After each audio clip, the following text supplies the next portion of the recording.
Boa noite, Piracicaba. São 6 em ponto, 18 horas em ponto, aqui na nossa querida Noiva da Colina, com o frio de rachar.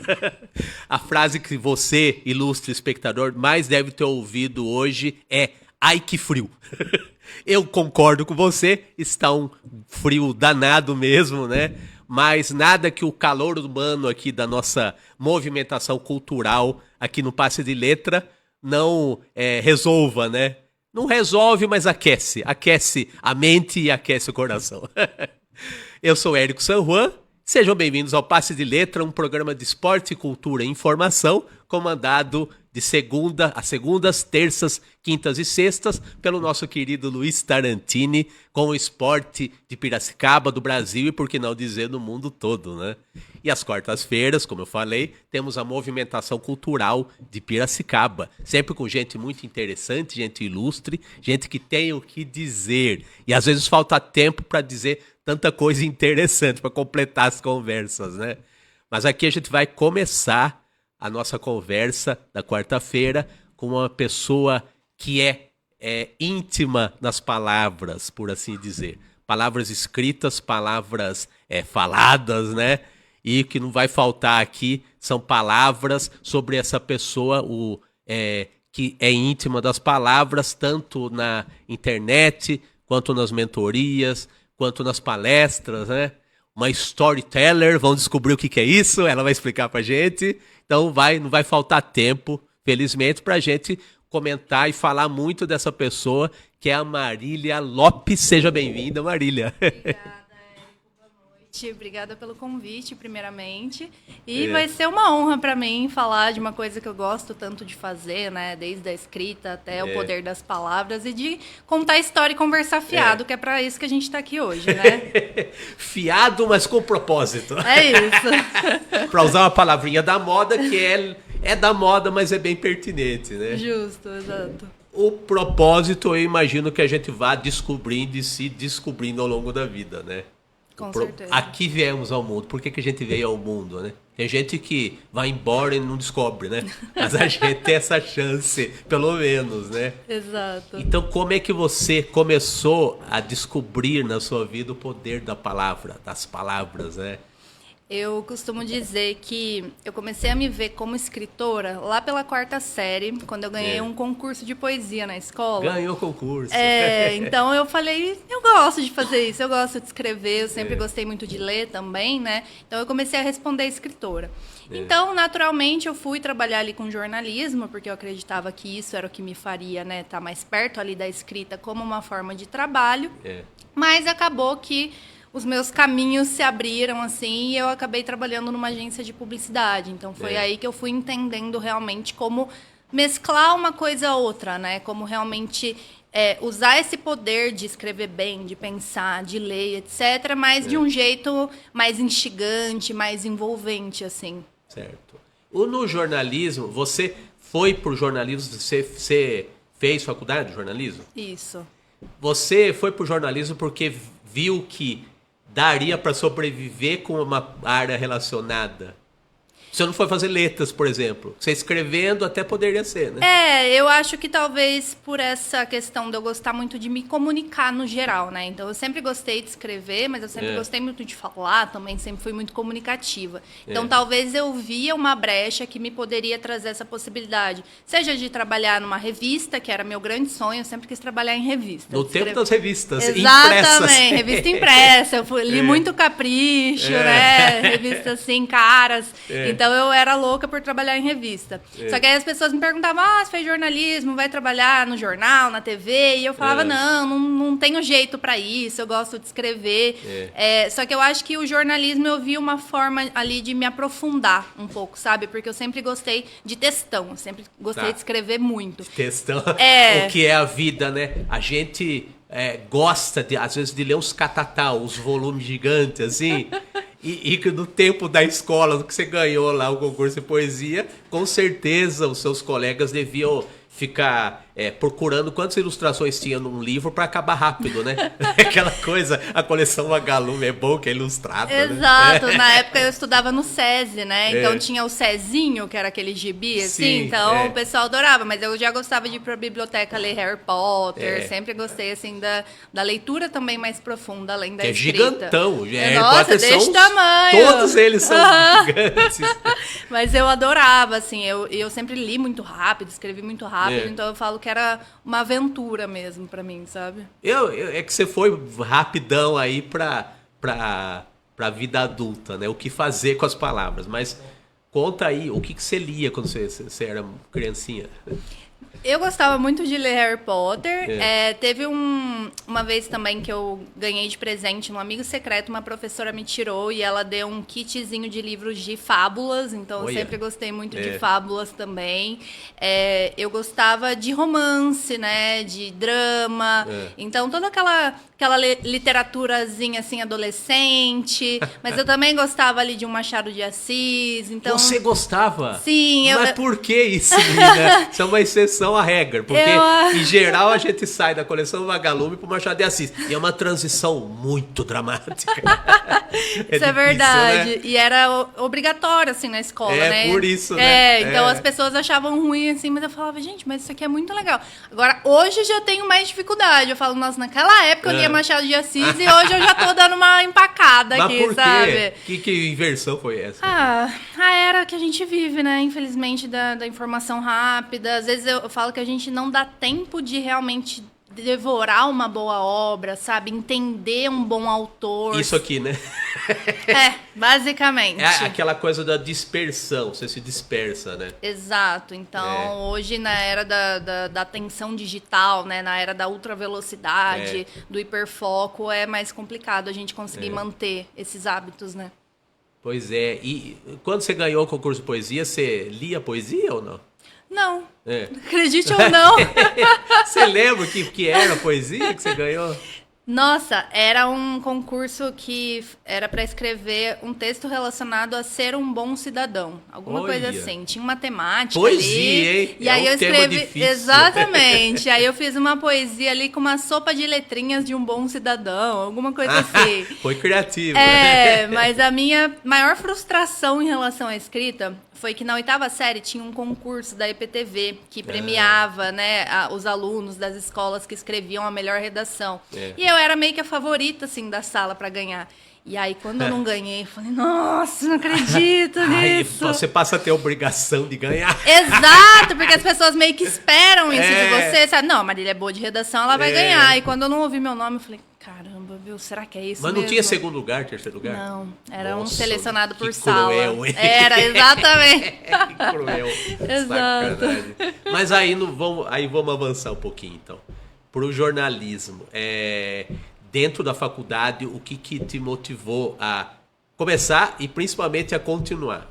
Porque a gente se transforma a cabeça dentro da faculdade. Às vezes a gente tem uma expectativa até fantasiosa e não é bem aquilo. Tem muita gente que às vezes termina a forceps, às vezes termina forçado mesmo e termina por honra da firma, como se dizia, né? Você se desiludiu ou era o que você esperava? Como é que foi a experiência? Eu acho que eu me desiludi um pouco no sentido de eu fui cursar uma universidade pública, né? Tá. Então, por um lado, foi uma experiência incrível, sensacional. Fui estudar em Minas, então foi uma mudança muito grande para mim também de paradigma, né? Crescimento literalmente. Exato, foi uma baita experiência de vida. Mas em questão de estrutura, é muito defasado. Então, você pega, por exemplo, uma faculdade particular que tem um laboratório ali de jornalismo, que te leva a conhecer um jornal, que te coloca em contato com outros profissionais. Isso faz muita diferença. Então, essa parte me desiludiu um pouco. Mas esse meu curso que eu fiz, os 2 primeiros anos eram divididos entre jornalismo e publicidade, né? Então, eu fui conhecendo a publicidade também, que era algo que até então eu não conhecia. Gostei muito de redação publicitária. Pensei porque daí depois você escolhia, né, o caminho que você queria seguir. Ah, sim. Então eu pensei em fazer publicidade, principalmente porque todas as minhas amigas iam pra publicidade. Só é um bom motivo pra você mudar também. Exato. Eu falei, poxa, eu vou ficar sozinha aqui nessa aula, sabe?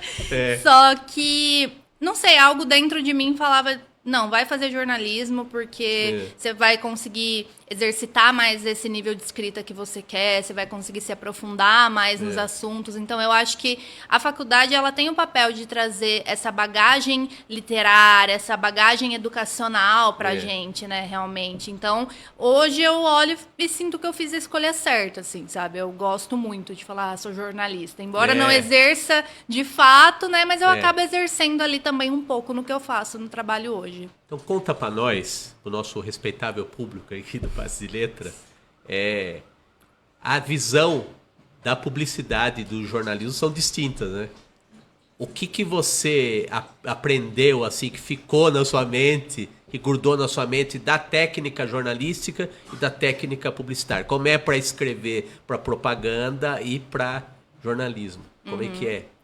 O que tem de diferente, o que tem de oposto, talvez? Como é que são as peculiaridades aí de cada ramo aí Legal. da redação? O jornalismo, eu vejo que ele se baseia muito no princípio da ética, né? Então, deveria, pelo menos. É uma utopia ser alcançada. Exatamente, mas em tese, assim, respeita muito a ética. E ele tem essa hierarquização, né? Essa estrutura hierárquica que a gente chama do lead. Então, é o quê, como, por quê, quando. Então, geralmente, uma matéria jornalística, ela visa responder essas perguntas principais que norteiam. Se sair disso, já não é texto jornalístico. Exatamente. E essa era uma das grandes questões que eu entrava em conflito, assim, porque eu começava a olhar pra isso e falava, nossa, mas parece que tá quadrado demais isso pra mim. Eu queria mais, a pessoa sabe? que tá acostumada a escrever da própria cabeça, Isso. Aí se defronta com a técnica. Meu Deus, que desilusão. Exato, porque aí... Eu não posso escrever do jeito que eu quero as coisas. Querendo ou não, você se coloca, né, numa caixinha, né? É. Então, uma das coisas que me chamou muita atenção no jornalismo foi o jornalismo literário. Então, realmente ali, né, ver aquelas referências, ver aquele tipo de texto que às vezes falava sobre assuntos tão dramáticos, assuntos de guerra, documentários e tal. Então, isso sempre me despertou. Porque são grandes matérias, né? Vai para além da matéria do dia a dia, né? É isso. Ele tem um tom muito mais humanitário, ele tem um tom muito mais pessoal. É aí que o jornalista ele consegue se sobressair, né, dessa estrutura básica do lead e realmente escrever com emoção, escrever com coração. Enquanto a publicidade, ela já tem muito mais o caráter de convencer. Então, um texto publicitário, ele quer e ele precisa te vender, seja uma ideia, um produto, um serviço.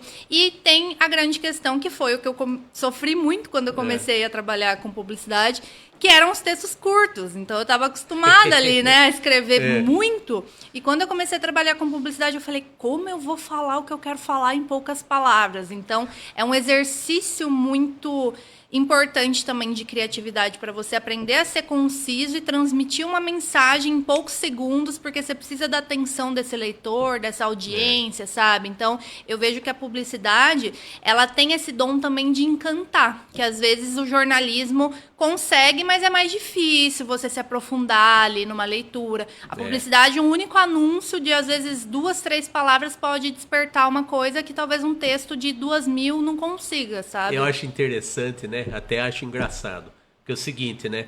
Tá acostumado a escrever livremente. Aí se depara com as 5 perguntinhas do jornalismo, as bases pro jornal. Puxa vida, agora eu vou ter que escrever a partir disso. Aí quando você está se adaptando, você tem que escrever menos. Exato. Publicidade. Caramba, o ego fica meio ferido em algum momento, mas cicatriza, né? Tanto que você foi pra publicidade, né? Com certeza. Eu fui meio de paraquedas, assim, né? Eu nunca imaginava que eu fosse trabalhar com isso. Só que aí eu me formei, trabalhei 1 ano numa empresa de pesquisa, consultoria. Isso onde?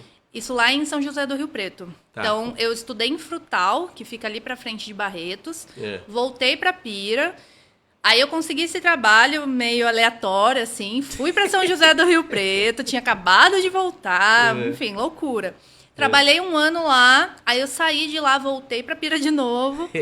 E aí eu conheci um amigo que ele estava numa agência de publicidade e ele falou, eu estava reclamando que eu estava desempregada, tal, né, que estava difícil, isso lá em 2018, por aí. Mas você tinha saído da faculdade que ano? Eu saí da faculdade, eu acabei o curso em 2017, aí em 2018 eu trabalhei nesse emprego, voltei no final do ano, e aí por 2018, 2019 era quando eu estava ali desempregada.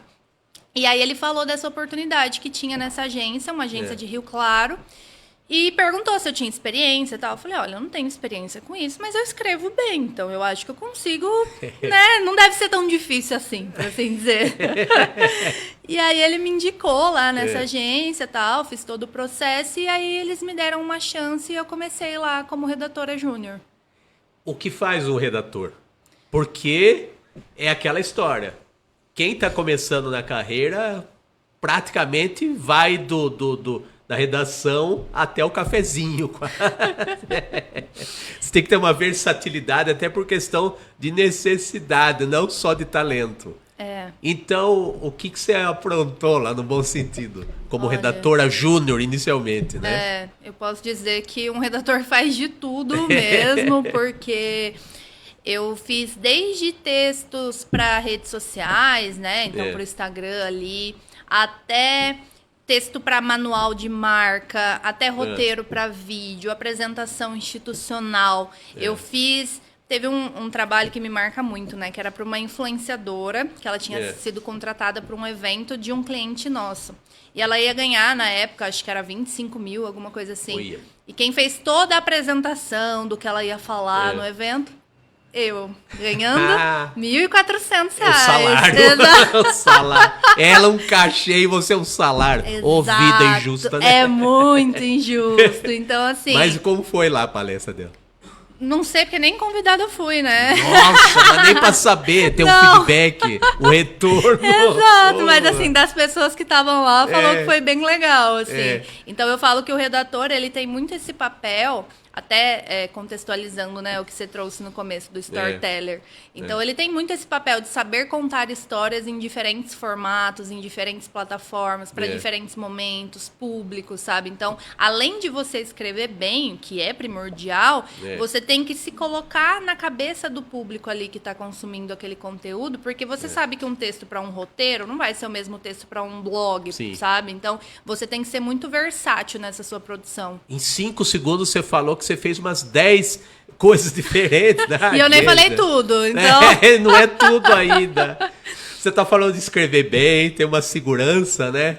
Até espiritual para afirmar isso. Tenho certeza que, pelo que eu vi, eu dou meu carimbo. Eu sou cartunista, não sou crítico literário, mas enfim, eu senti firmeza, né? Sei que eu posso afirmar isso.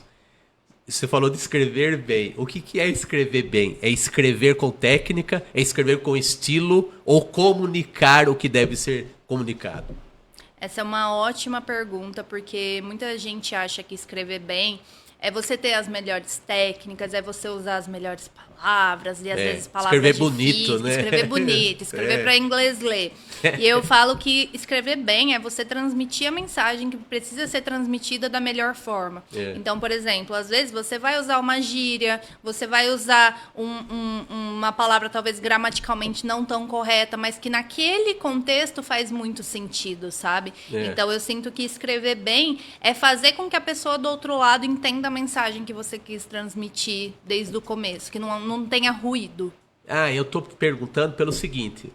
Você tá falando, eu imagino que intuitivamente a gente saca que é isso. Percebe que é isso. Só que você já teve uma série a sua formação já te deu as técnicas para você comunicar com eficiência, né? Mas assim,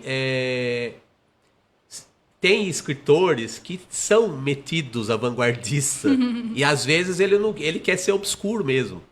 Claro que você estando no mercado, você não vai ser louca de ser a vanguardista dentro do discurso da influenciadora.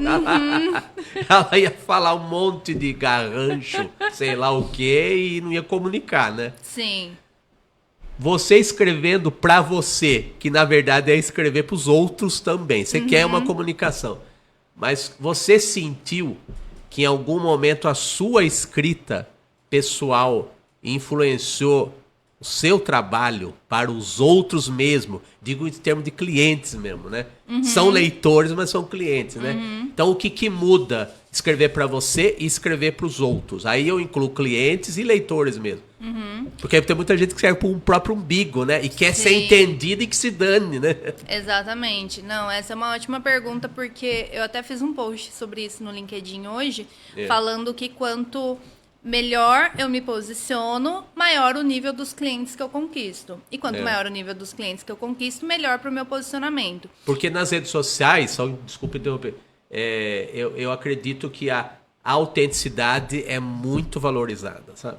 Pelo menos nos últimos anos aí, no mínimo nos últimos 10 anos, a rede social favorece muito a autenticidade. Sim. Até os haters são autênticos, né? Exato.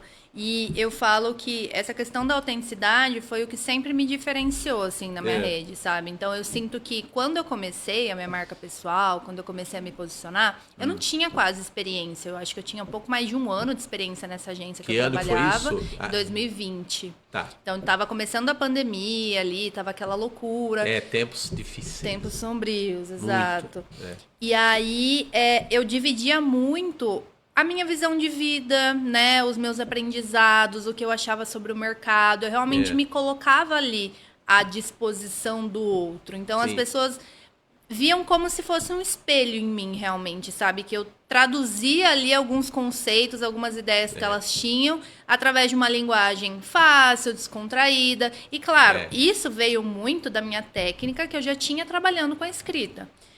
Já somada a alguns aninhos de vida aí, né? Exatamente. Só que, ao mesmo tempo, quanto mais eu passei a escrever para mim, melhor foi ficando o meu trabalho para os meus clientes também. Porque eu não acredito nessa coisa de dom. Eu acho que você pode ter uma facilidade com alguns assuntos. Se você não desenvolver, praticar aquilo, você atrofia.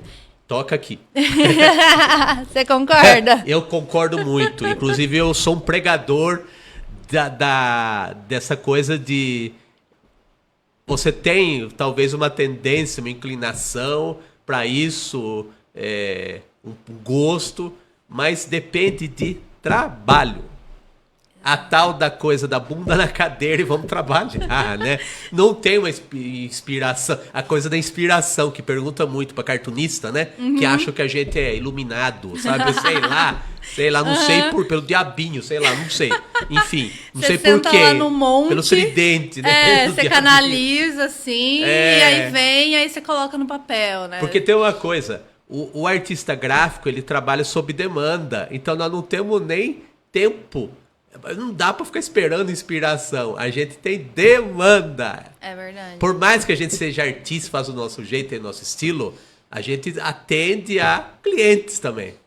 Então não tem como ter inspiração. Um raio caindo na nossa cabeça, cabum, e a gente ser iluminado por uma ideia maravilhosa, né? Sim. E a gente às vezes pensa e tem que jogar fora muita ideia, lixo, né? Nossa. Pra abrir caminho pra ideia legal. Com certeza. E é exercício, é prática. E né? eu acho que é justamente nessa fase que as pessoas não têm muita paciência de chegar. Então é igual quando você começa ali numa academia, aí você começa animado e tal, aí passa um mês, você fala, não tá dando resultado, vou parar, e aí você pensa, poxa, passou 1 ano e você não fez. Se você tivesse esse ano feito certinho, depois de 1 ano você teria muito resultado, você teria de diferença. Só que as pessoas não têm mais esse tempo, essa disponibilidade para evoluírem realmente. Elas existem no começo da jornada, sabe? Eu acho que as pessoas não têm esperança em milagre imediato. Elas não têm consciência do processo.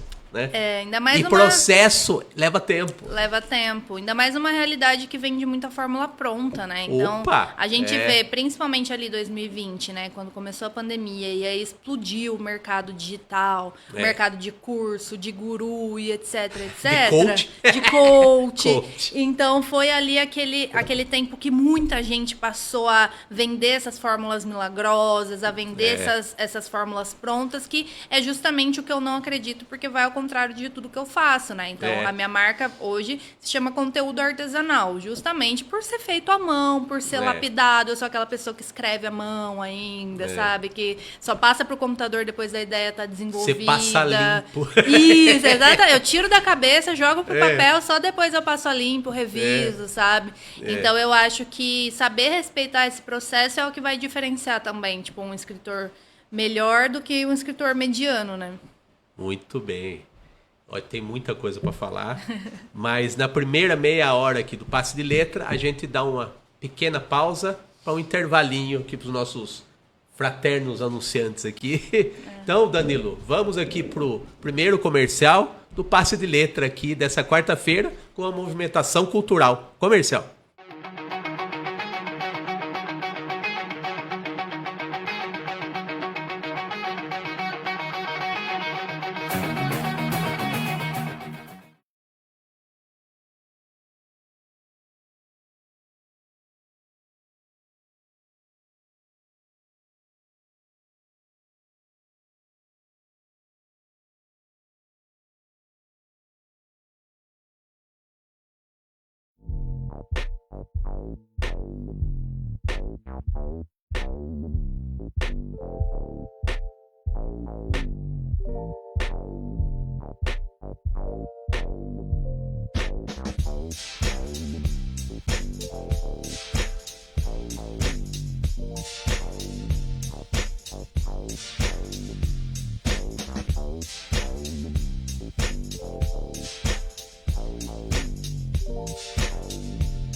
Muito bem, estamos de volta com o Passe de Letra das quartas-feiras, com a movimentação cultural de toda semana em Piracicaba. Comigo, Érico San Juan, e hoje com a Marília Lopes, a mentora das palavras, a rainha das palavras. Adorei isso, hein? Marília, você já está falando muito aqui da sua relação com as palavras na literatura, na publicidade, no jornalismo. E quando você começou a sentir a necessidade de se expor de uma maneira além do trabalho? A gente falou que lá atrás teve o histórico de ganhar concurso de poesia, passou pelo jornalismo, publicidade, mas a pandemia eu acredito que foi um momento decisivo para muita gente. Foi nesse período que você se encontrou com você mesma e passou a se expor ainda mais. Eu acredito que você já tivesse um público cativo até por causa da rede social, né? Mas o pessoal começou a te acompanhar e através, eu acho curioso que foi através do LinkedIn, que a rede da massa, digamos assim, não é LinkedIn, né? Uhum. Então, no LinkedIn, você começou a escrever o seu relato pessoal no LinkedIn. Como é que foi o começo dessa trajetória aí nessa rede social que é mais profissional? É pessoal, mas em menor escala do que as outras, eu imagino, né? Uhum. Então, como que foi a trajetória no LinkedIn e a descoberta de você mesma em tempos mais recentes, né? Uhum. Foi bem interessante, assim, porque não foi nada planejado. Então, quando começou a pandemia, assim como muita gente, eu tentei começar a criar uns conteúdos, assim, no Instagram, mas na época era sobre cabelo, skincare, coisas assim, não era sobre profissão. E aí, não vingou e tal. Mas eu acho que eu sempre sentia falta de ter um espaço ali que eu pudesse escrever, principalmente. E aí, eu usava o LinkedIn, tipo, igual todo mundo usava, compartilhava diploma, né? Não fazia ideia do que fazer lá dentro, por assim dizer. E aí, um certo dia, eu tava já bem sobrecarregada no trabalho, tava cansada já do que eu tava fazendo. E aí, eu comecei a procurar, né, outras vagas de emprego. E aí, eu observava que a maioria das vagas pedia um monte de atribuição em uma única pessoa. Então, você era redator, você tinha que editar vídeo, você tinha que fazer reunião com o cliente, você tinha que atender, você tinha que fazer relatório. E eu falava, gente, mas isso aí é uma agência inteira, não é uma única pessoa, sabe? É muito talento para uma pessoa só. Exato, e tudo isso para ganhar R$2.500 no máximo, sabe? Eu falei, alguma coisa não tá fechando nessa conta. Então, um belo dia, assim, eu decidi desabafar. Eu queria desabafar sobre isso. E aí eu fiz um post lá no LinkedIn, porque eu sabia que ninguém ia ver. Então, na época, eu não era ninguém, né? Então, falei, pelo menos eu desabafo aqui, ninguém vai ver, ninguém vai saber. Então é isso que serve o desabafo? É pra ninguém ver? Você quer estar explodindo, então eu vou falar tudo que eu quero, mas eu não quero me queimar. Exatamente. Então, eu não ia postar no Instagram, por exemplo. Mas no LinkedIn, menina. Mas na época não existia lá, sabe? Então, como eu via também que era uma dor de outros profissionais da minha área, claro, eu vi uma oportunidade nisso também. Eu falei, pode ser que alguém se identifique, vou soltar aqui. Alguém, mas não muita gente, né? Exato. Só que daí eu não esperava que esse pode ser que ninguém veja virasse um post que, sei lá, deve ter passado a 100 mil impressões, teve diversos comentários, compartilhamentos, curtidas. E aí eu olhei assim e falei, meu Deus, e agora? O que eu faço com isso? Vou continuar desabafando. Eu falei, eu posso parar por aqui, né? E ok, ou eu posso continuar escrevendo. E aí eu decidi continuar escrevendo. Só que foi um momento que depois disso, principalmente, eu comecei terapia, então eu fui me conhecendo mais, né? Eu fui vendo o próprio valor do meu trabalho. Porque quando eu entrei lá na agência, eu não tinha experiência nenhuma. Eu tinha muita gratidão, né, por ter tido essa oportunidade. Mas depois de um ano, eu fui entendendo, principalmente em terapia, que eles também precisavam do meu trabalho, que eu era importante para eles, então eu precisava ser valorizada também. É que com o tempo, até falando por experiência pessoal também, a gratidão, ela pode se estender, claro, só que muitas vezes ela vira um exercício de submissão, né? Então, e de estagnação também. Então. Então, como eu sabia que dificilmente eu ia conseguir crescer lá na agência que eu tava, né? Do jeito que eu queria, do jeito que eu sabia que meu trabalho merecia. Isso em Rio Claro. Olha só. Eu olhei pro LinkedIn e comecei a ver uma oportunidade ali, realmente, que no começo não era meu objetivo, mas depois, conforme eu continuei postando, começaram a surgir as primeiras propostas de trabalho. Então eu peguei um freela aqui, um freela ali. E aí quando eu vi, tava compensando mais os freelas que eu pegava do que o salário que eu recebia. Aí eu falei, opa, tem algo errado aqui. Aí Então, você foi grata de novo e largou. aí eu falei, olha, essa gratidão não vai dar mais, sabe? Aí eu fui, claro, né, me preparando ali, trabalhando muito psicologicamente também pra sair de um emprego CLT, uma segurança no meio da pandemia, pra algo que eu não sabia se ia dar certo ou não.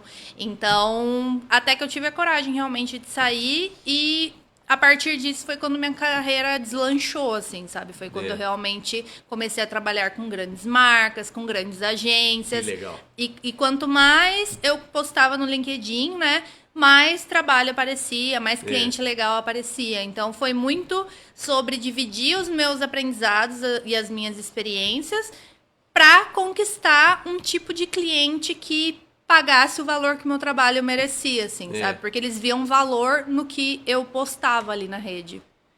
E você se lembra, claro que você deve se lembrar, né?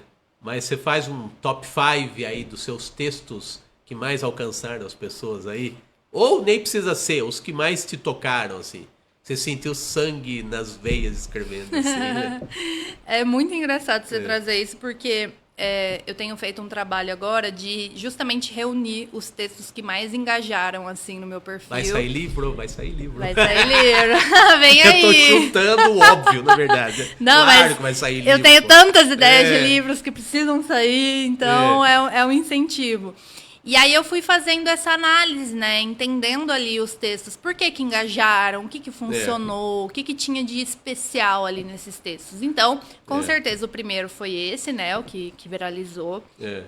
O segundo foi em 2021, que daí eu fiz um texto criticando a meritocracia. Então, no LinkedIn, isso foi muito ousado, assim, pra época, sabe?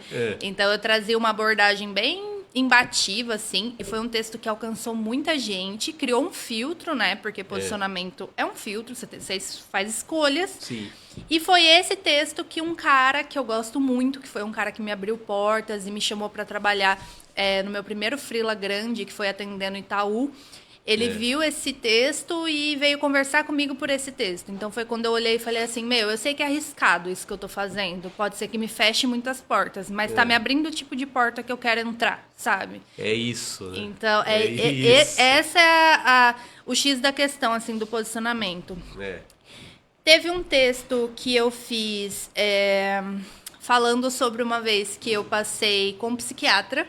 Então, era uma fase, acho que ali em 2022, que a gente estava falando muito sobre saúde mental, sobre estafa, sobre carga, né? E você não via tanta gente falando abertamente sobre isso, assim, no LinkedIn.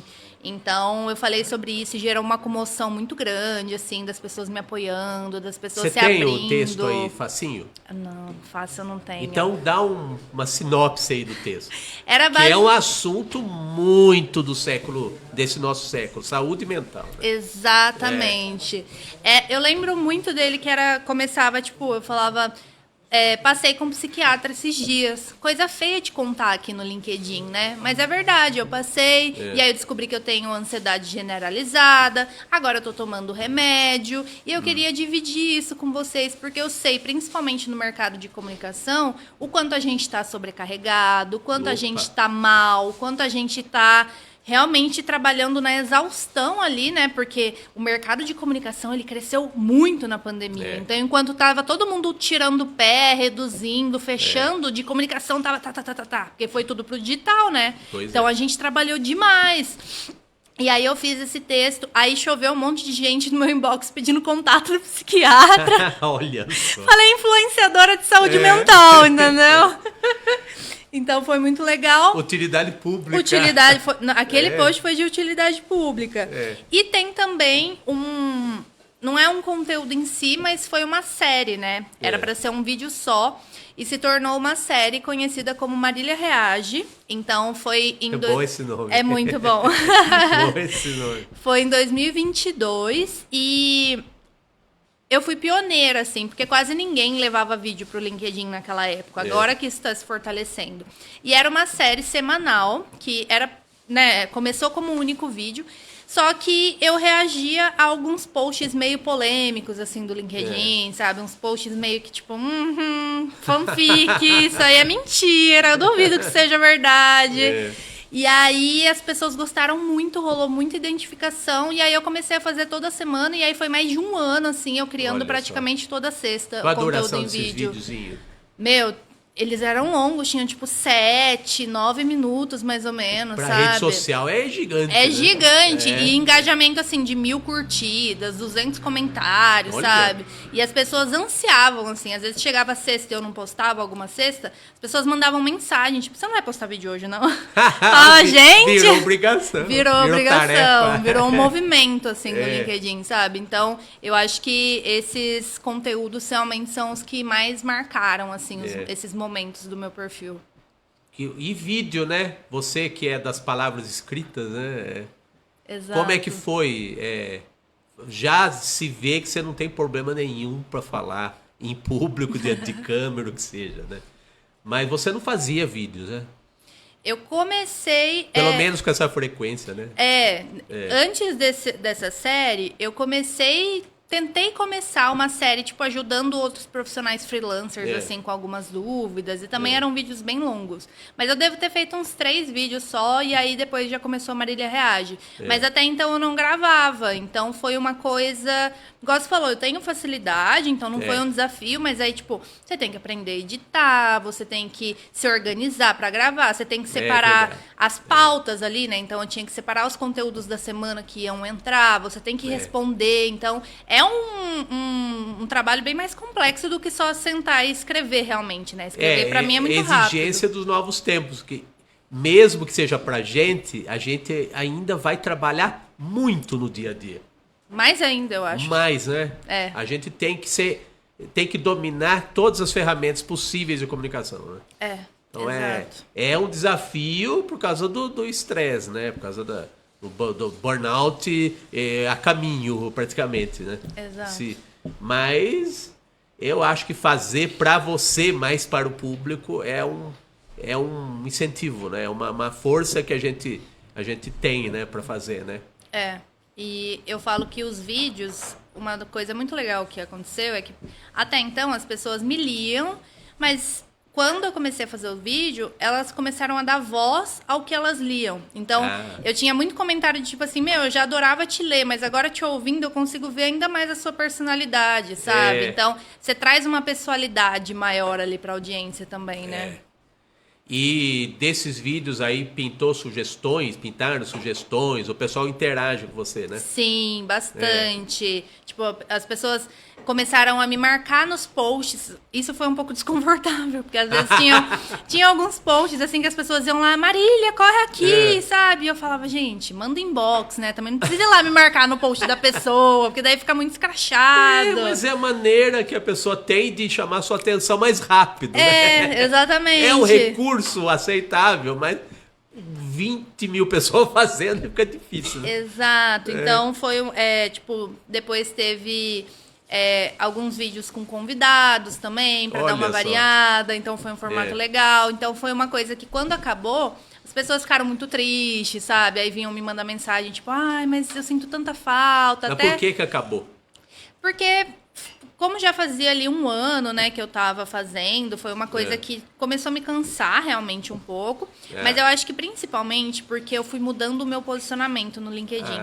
Então, isso foi algo que começou a entrar em conflito, porque assim, antes eu tinha um posicionamento muito rebelde, né, muito imbativo realmente. Eu gostava de assumir esse papel, né? Eu confrontava.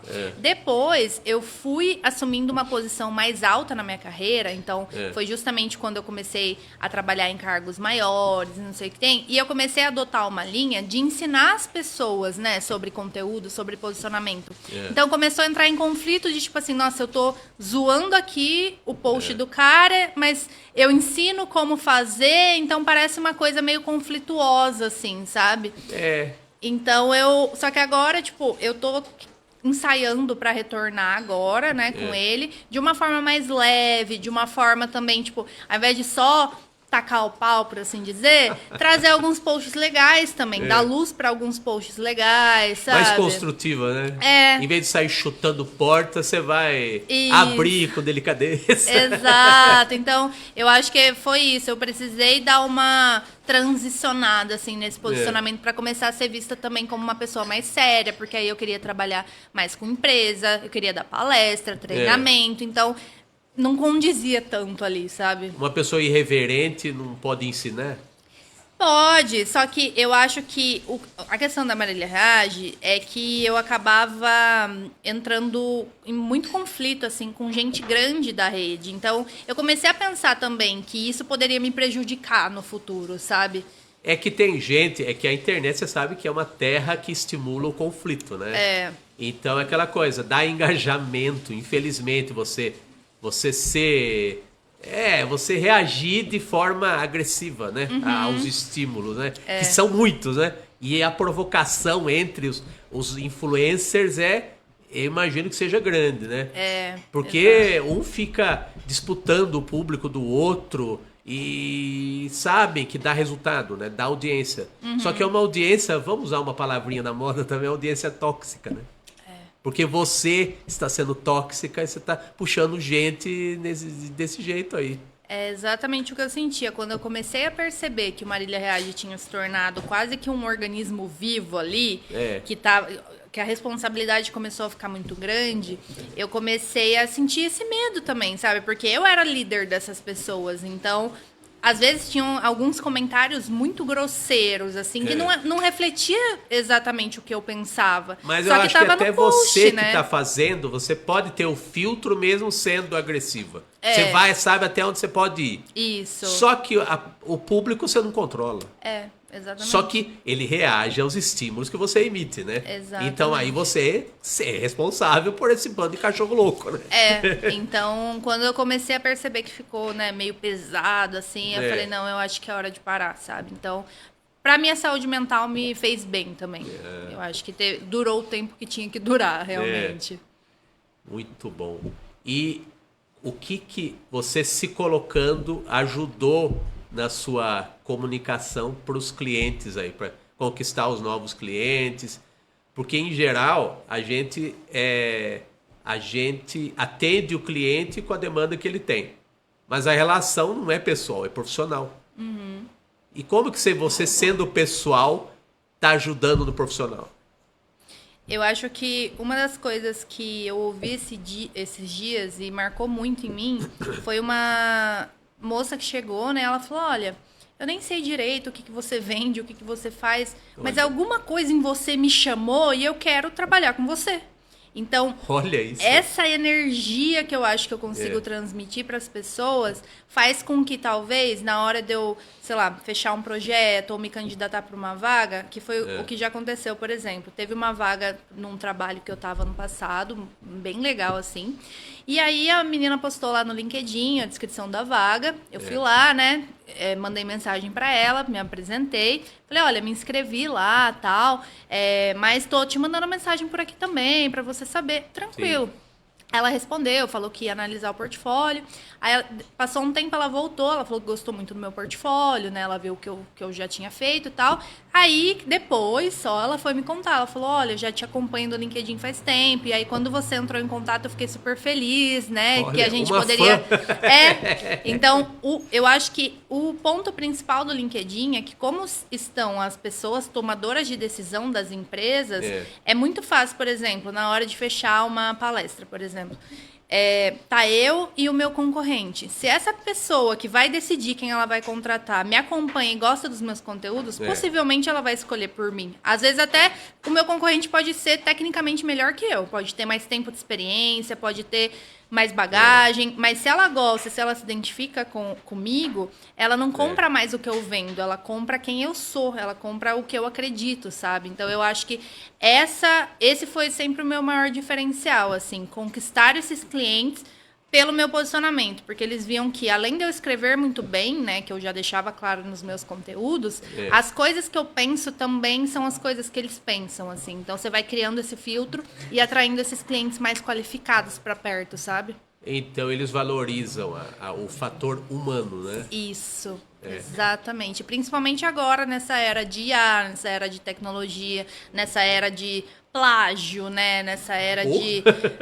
que a gente Muito. sabe que tem muito. Então, nessa era de textos prontos, templates prontos, eu sinto que eles conseguem enxergar esse valor no meu modo de fazer artesanal. Eles sabem que vai ser um texto ali dedicado, sabe, aprofundado, eles sabem que vai rolar uma escuta, então isso eu tenho muito forte em mim também, sabe, de seja qual for o tipo de serviço que eu vou entregar, a gente vai sentar, a gente vai conversar, eu vou te escutar, sabe, eu vou te deixar falar, vou fazer as perguntas certas, então eu crio esse espaço onde ele se sente muito confortável para estar comigo, e eu acho que é um ponto que muitos profissionais pecam. Então, eles só querem, tipo, entregar, se livrar da demanda e acabou, sabe? Não tem essa relação ali com o cliente. Hashtag empatia. Empatia mesmo, né? Sem na ser prática, hashtag, na prática. Exatamente. Marília, então, você é uma storyteller. Explica aí esse novo nome aí pro contador de histórias. As novas gerações estão careca de saber, né? Até as carecas por idade sabem também. Mas assim, explica aí o ofício do storyteller. Não precisa ser profissionalmente até, porque isso aí é a tradição do ser humano. Isso, exatamente. E é legal trazer esse ponto justamente por isso, porque eu falo que o storytelling, assim como o propósito, a autenticidade, etc., é uma palavra que ganhou muita fama, né? É uma palavra que as pessoas disseminam, sinto que sem saber muito bem o significado disso. Porque elas acham que eu acho que elas confundem o ato de escrever com o ato de contar histórias. Então, não necessariamente quem escreve conta uma história. E não necessariamente quem conta uma história escreve. Aqui a gente está contando histórias hoje, um pro outro, entendeu? Alguém pode pegar o que a gente está falando e transformar num texto, numa história mesmo, de fato. Exatamente. E muitas vezes nós mesmos fazemos isso. É isso. Então, muito possivelmente, né, eu vou criar um texto contando sobre essa experiência que eu tive aqui hoje, contando sobre alguns insights. Mas eu acho que a verdadeira vocação, né, do storytelling é ele conseguir transmitir dores e emoções universais dentro da sua própria bagagem pessoal. Então, por exemplo, muita gente não quer criar conteúdo, às vezes, porque fala que não tem mais espaço, porque todo mundo já está criando, porque todo mundo já fala de determinado assunto. Eu vejo muito isso, a palavra não, né? O não tá acima de tudo isso, né? Exato. Então eu falo assim, gente, amor também é um assunto batido. Nem por isso as pessoas vão deixar de escrever sobre amor. A diferença é que cada um vai colocar a sua ótica, o seu ponto de vista. Então, para mim, o storyteller é a pessoa que tem a capacidade de transformar assuntos gerais a partir de uma perspectiva pessoal. Então, por exemplo, quando eu trouxe ali o conteúdo do psiquiatra, né? É um conteúdo de saúde mental. Eu poderia trazer um conteúdo assim... porque hoje em dia, no Brasil, 50% da população sofre com... O que isso diz? Não diz nada. Agora, quando eu coloco a minha história, o meu viver, a minha experiência nisso, aí eu crio realmente essa história que as pessoas se conectam e que as pessoas se enxergam ali. É sobre mim, mas também é sobre elas. Eu acho que esse é o real poder de um storyteller, sabe? Fazer a pessoa se sentir dentro da sua história. Muito bem, muito bem. E como todo papo bom... Você já adivinha o que é, né? Tá acabando o nosso tempo aqui. Eu sempre convido para uma parte 2, porque o legal do papo que flui é que ele acaba rápido. E pode sempre realmente ter uma sequência, né? E eu falei para você fora do ar que nós fazemos aqui uma surpresa para os nossos convidados, né? E eu sou encarregado dessa surpresa desde que eu ainda não apresentava o programa aqui, né? Então eu participava do programa só com a surpresa. E agora, felizmente, eu também apresento a própria surpresa que eu produzo, né? O Danilo sabe, é o slide aqui com a imagem, né, Danilo? Pode colocar a nossa surpresa aqui para nossa convidada, né? Que é uma caricatura... toda fofa, mas de coração, e eu espero que legal! Nossa, eu amei! amei a caricatura, amei a frase. Amei me ver desse jeito, obrigada. É desse jeito, né? Espero que seja um jeito legal. Eu falo que é a forma que as pessoas me enxergam, né? Então é o seu olhar sobre mim, assim, sabe? Então, ai, que lindo, obrigada. Meio, preciso usar óculos, é um olhar meio míope, às vezes, mas é o olhar do caricaturista. Único, exatamente, é um olhar único. Que legal, adorei. É o nosso mimo semanal para os convidados e você foi agraciado com esse mimo hoje. Então, é uma maneira de agradecer pela sua presença aqui. Eu que agradeço. E eu queria que você fechasse a tampa aqui da nossa conversa por enquanto, né? Dá os seus contatos e como você pode melhorar a vida das pessoas por meio da palavra. Perfeito. Então, quem quiser me procurar, né, pode me encontrar ali no LinkedIn como Marília Lopes. Lá tem o meu site, tem todas as informações ali dos meus serviços. E hoje eu tenho 3 frentes de serviços, né? Que a primeira é conteúdo artesanal sob encomenda. Então, eu escrevo textos para sites, apresentações, roteiros, etc.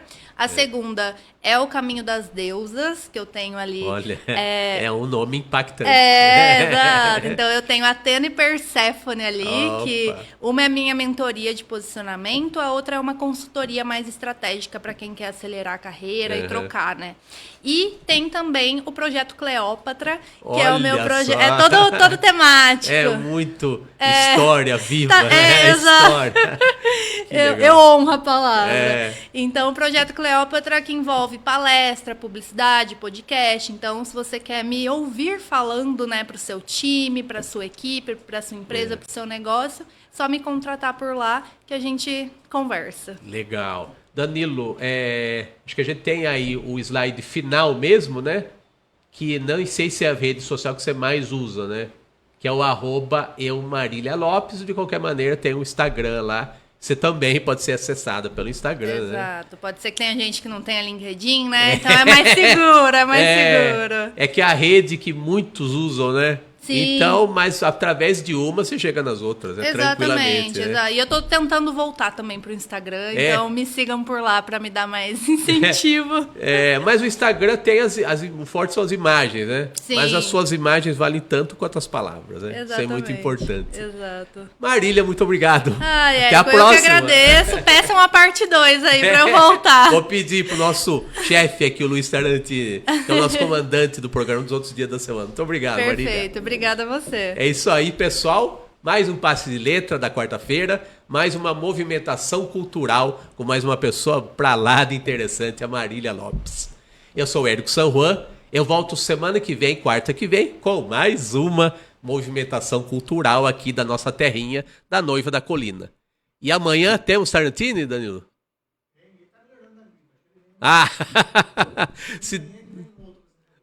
Amanhã temos Passe de Letra, se Deus quiser, com o Tarantini, mas sempre temos aqui as opções aqui dos nossos craques aqui do time do Passe de Letra, caso o Tarantini, vez ou outra, não vem por motivos humanos, né, gente? Essa gripe, esse frio, às vezes derrubam a gente, mas o que não nos mata nos torna mais fortes, né? Já dizia o outro, né?